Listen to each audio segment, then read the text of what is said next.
Jesus. So it's 10 past midnight and the hotel we're staying at shuts at 12 o'clock. So I've no idea if we're getting in.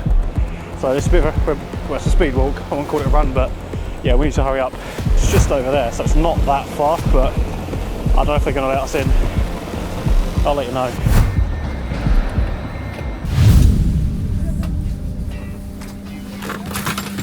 So, never been to Belgium, but I'm not letting this get upstage me by being there, and I haven't, so I don't know if I've got the balls to jump off the train and actually put feet on the ground when we get there. I don't know if we do. I'll be putting it. I think the train will probably leave, but watch this space.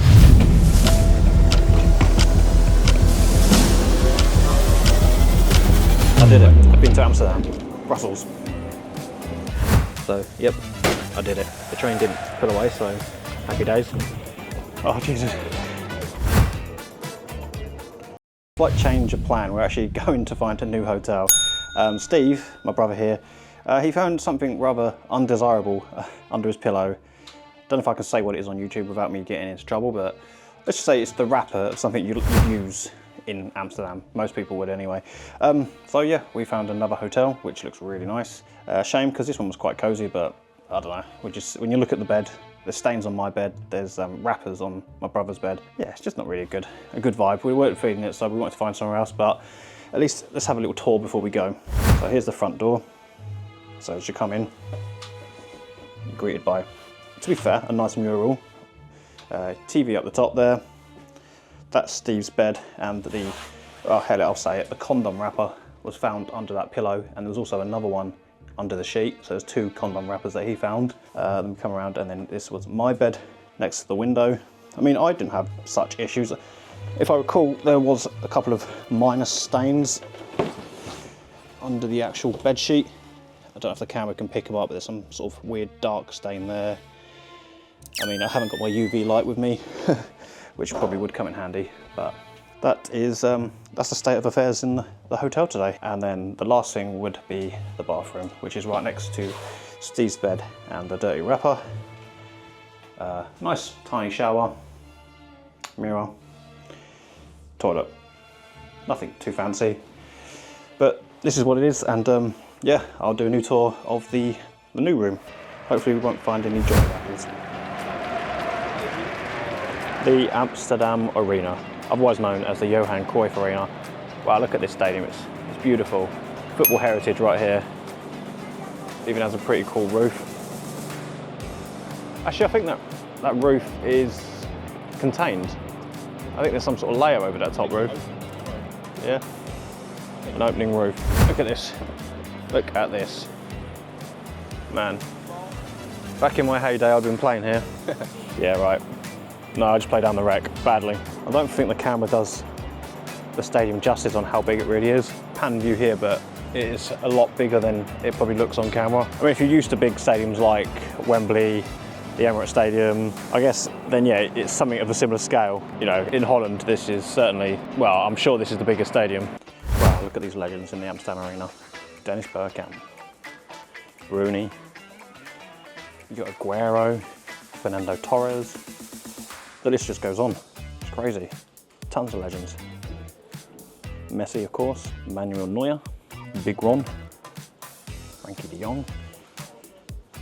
The Robot.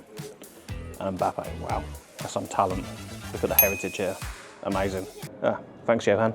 As an Arsenal fan, this makes me sad. I'm not sure we'll ever get one.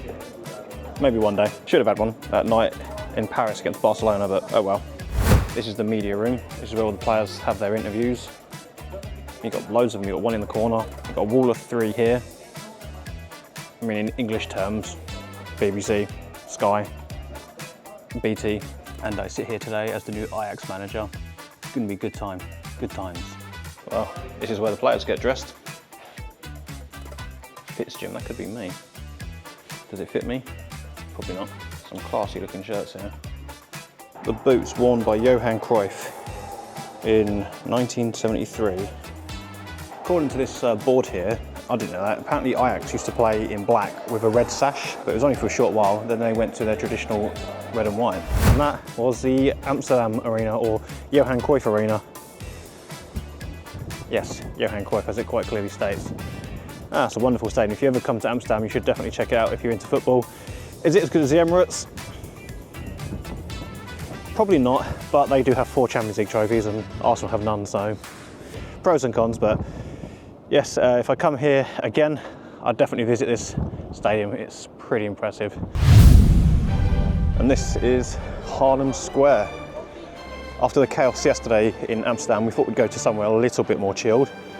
It is pretty chill. It's probably too quiet in some respects, but yesterday was full on.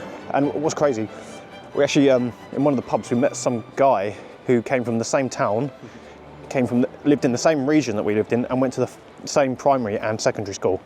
That was insane. I was like, what a legend. I think we were just both as shocked as each other. But yeah, I don't think you'll be meeting that kind of character here today. But we do have a wonderful, historic little town, or city, I'm not even sure, probably a city, with a big old cathedral up there. When it plays a bell, it's not just your standard boring dong, it actually plays a little tune, so that's cool. But yeah, we're going to look for something else to do, hopefully. If not, we'll be heading back to the dam and see what we can do. Well, we're going to do the lookout tower, aren't we, Steve? Yeah, I think so. So this is the Amsterdam Lookout Tower. I mean, look at the height we're at. It's absolutely bucking it down up here. It's windy, it's cold, but it still doesn't beat this view. I don't know if you can see it on the camera, the train station. You might be able to see a yellow train pulling in. And we're just staying over there on the right-hand side somewhere. It's just like this big old terrace at the top here. And then there's this huge swing. And there's also a wild Steve. Man, look at this. Literally hanging over the edge of the building. Yeah, you won't be getting me on that. Absolutely no chance. I can look at it, I mean, I'm all right standing up this high, but if you were to dangle me over the edge of the building, nah. I think my underwear would change colour, but yeah, it's a wonderful view up here. But as I say, it really doesn't do justice on the camera. Man, look at the zoom on my camera. Absolutely incredible. Nah, not quite. It just gives a real bird's eye view as I'm looking through it. Mad. No, Stephen, I will not take a video of you. Some cool VR experiences. Didn't pay for those, unfortunately. We just paid for the rooftop access and, most importantly, the bar. Ding!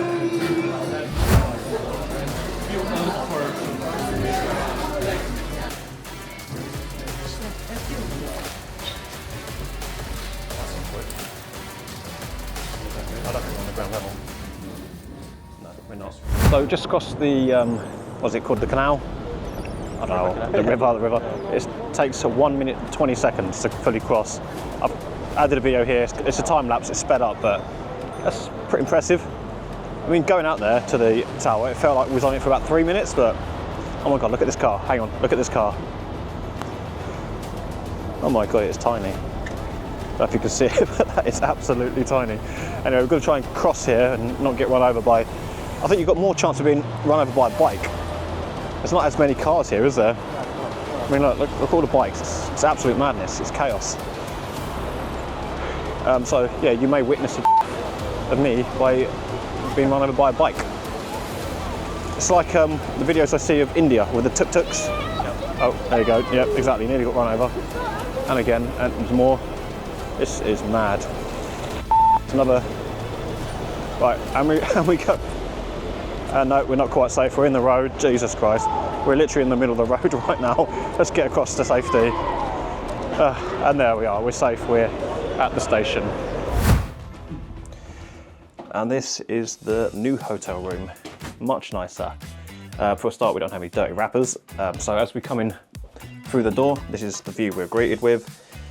We have 2 bedrooms on the right. You have a Steve. He doesn't come with the room. You'll be glad to know. And then as we pan around, if I back in towards the back of where we'd be sitting, we have a TV, some tables, a chair, and excuse the rubbish. Then to the right-hand side, we have another door which leads to the bathroom. Really nice. You get a mirror, the shower, the toilet. I mean, it's pretty bog standard. You know, you're not getting anything here that you wouldn't get in any other hotel, but at least compared to that last hotel, you can see this is quite a big upgrade. I mean, actually the other TV, so when the TV was on, the screen you see was contained into like a little box. So imagine the picture, but it was just contained into a square box like that. It was weird, we tried to figure it out through the settings, and the TV from where it was placed, only one of us could watch it at one time. It was either facing that bed or that bed. Silly, but yep, we can both watch TV, so yeah, huge improvement. And for a minute we thought we was going to smash into the back of that one as we come across, but go down the canal. We was going to just have a look at the sights, but it is a very foggy morning. You can barely see ahead of you. Look. Even the towers in the background, the apartments, whatever you want to call them, only just visible. And behind me is the Letop Hotel, where my brother Steve stayed last time. I mean, it's not Letop, Botel. It's back to front, so obviously we're at the back end of it. It's pretty cool. I would like to have stayed on this boat, Botel, but Steve's saying it's a bit of a pain in the arse to get here. The last one's about 11 o'clock, I think. More near midnight, but yeah, but you can't. Like we went out last night and the night before, and we stayed out to about 1 o'clock. I mean, most of the bars shut about 1, but you know, if you want to stay around and actually enjoy the atmosphere in the pub, you can't, because you're constantly worrying about getting your boat back. Half 11, 12 probably. Yeah, but yeah, definitely a unique kind of experience to stay there. Yellow submarine. If you know, you know. Let's go check out some chocolate. We're going to make our own chocolate here, I think. Doesn't look too busy, so this should be fun. You get to customise your wrapper and everything. A sample of chocolate, go on then. Looks a bit like the one I had yesterday. White raspberry cookie sprinkle. Yeah, I'm going to go half and half. Yeah. Popping candy, go have some of that. Nugget, sticky cookie. That looks good.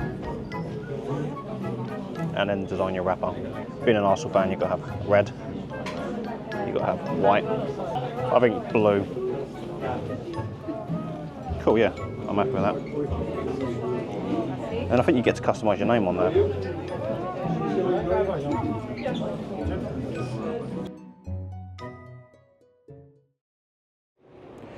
So we got the chocolate, got to wait I think about, is it an hour, 2 hours? But it's pretty cool, you've got a live tracker here. You click the link, and then watch this magic appear when it loads. Bish bash bosh. So yeah, at 2:45 we can go and collect it. Let's check it out then. I've got the Burn family on my chocolate, but I know Steve got something a bit different. What did you get? So obviously you get 2 bits of text. The first bit said Steve's, and then the second bit text, not Tony's. I think Tony might disagree. I'm being a smart. I think we're going to go check out Guerilla Games, who makes the Horizon Zero Dawn games. Forbidden West. Forbidden West. Forbidden West, and They make Killzone. I think they did actually, yeah. And what was the other thing we wanted to do? Pick our chocolate up. Pick up our chocolate. Yeah, and there's some tram line with a green floor, but I'll show you that when I get there. That's pretty cool. And here is the studio of Guerilla Games, known for the Horizon games, and as Steve said, I think Killzone. The building isn't much. It's not like glitzy and glamour. It's just a pretty bog standard looking building, but that's amazing. Right opposite that, we have this very cool tram line. I mean, there's nothing that exciting about tram lines particularly, but this one, yeah, I think it is. Actually, this is a crossing. I'm going to just go over it. But I like how you've got the grass on the left, you've got your crossing here, grass to the right, which then that goes all the way up into the main centre. Let's give it a go. Let's cross over. That is really cool. I've never seen anything like that. I mean, where I'm from in England, we just don't really have trams down in the south. I think you do up north, but here, trams is part of everyday travel. It's about as common as a bus. In fact, have you seen any buses here, Steve? Buses? To be honest, I think it's all trams. Trams, I've seen some taxis. Yeah. Obviously, there's an underground, a metro, there's a train. And come to think of it, I've not actually seen any buses. I saw buses in Haarlem, but yeah, I haven't seen any. Yeah. Actually, I'll tell you what I have seen. Yeah, what have you seen? Well, there's bikes in Amsterdam. Yeah. Really? Yeah. Actually, if we hang around for a moment, I think a tram's about to come this way. And here's a tram going past on that green patch of land. That's pretty cool. Look. It's like a train on the road. Well, in effect it is, but again, just this particular patch. Yeah, very cool.